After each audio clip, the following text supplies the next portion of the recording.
Bien. Mesdames, Messieurs, chers camarades, au nom du comité de Jansiu, je vous souhaite à tous la bienvenue à notre 30e rassemblement pacifiste.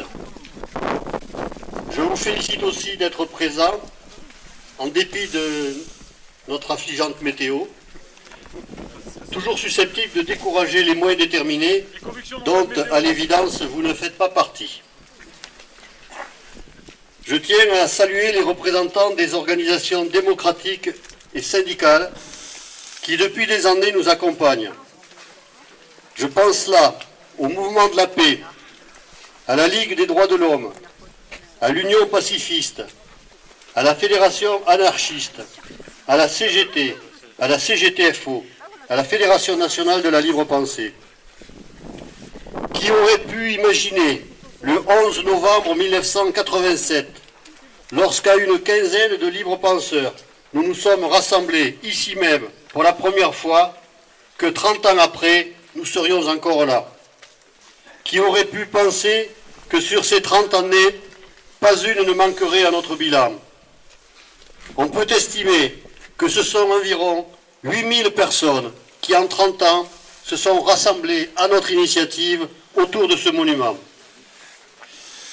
Chers camarades, chers amis, c'est là quelque chose dont nous pouvons être fiers, quelque chose qui fait de nous les dignes héritiers des initiateurs de notre rassemblement, René Debord, Pierre Forestier, Jean-Louis Crousevial.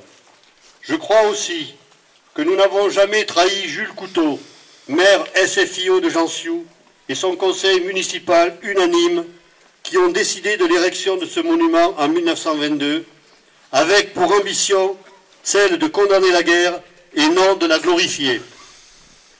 Fallait-il que leurs convictions soient fortes et leurs rangs solidement unis pour résister aux pressions politiques, administratives et à la déferlante patriotique qui balayait alors le pays. Pour ce qui nous concerne, il fut parfois difficile de maintenir le cap lorsque soufflait le vent mauvais de l'Union nationale, exigeant de toutes les organisations qu'elles se rangent derrière la bannière de la guerre humanitaire et des frappes chirurgicales émancipatrices. Je pense là au contexte du déclenchement de la guerre en Irak ou en Libye, dans le cadre duquel il ne faisait pas bon s'opposer, alors qu'au bout du compte, ces interventions n'ont eu pour résultat que la mort de centaines de milliers de civils, la destruction de nations, l'installation de bandes armées semant la terreur, toutes choses qui permettent maintenant le pillage des richesses de peuples martyrisés. Il faut aussi rappeler que c'est pour une part dans la matrice du comité de Jansiu qu'est né le projet d'exhumer l'histoire de la mutinerie des soldats russes en 1917 à la Courtine, projet concrétisé dans l'érection d'un monument à la mémoire de ces hommes magnifiques, au financement duquel notre comité a significativement contribué. C'est aussi notre fierté que d'avoir contribué à la vaste campagne pour la réhabilitation de tous les fusillés pour l'exemple, en portant à la connaissance du plus grand nombre l'histoire de Félix Baudy, maçon creusois, syndicaliste, lui-même fusillé pour l'exemple en avril 1915, dont nous irons en fin d'après-midi fleurir la tombe au cimetière de Royères, comme nous le faisons tous les ans. Notre comité a survécu à beaucoup de mauvais coups, de provocations. Il survivra aux défections punitives de ceux qui ont fait le choix de l'allégeance pour s'installer dans le confort de la reconnaissance officielle. Qu'en restera-t-il dans 30 ans?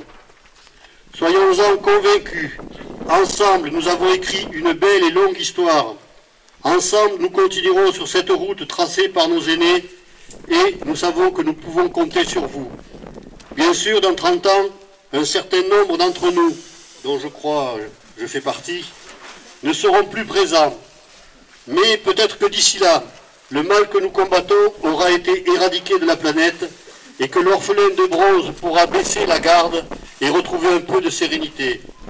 Si tel n'était pas le cas, je ne doute pas qu'une nouvelle génération de jeunes militants reprendra le flambeau que nous avons préservé.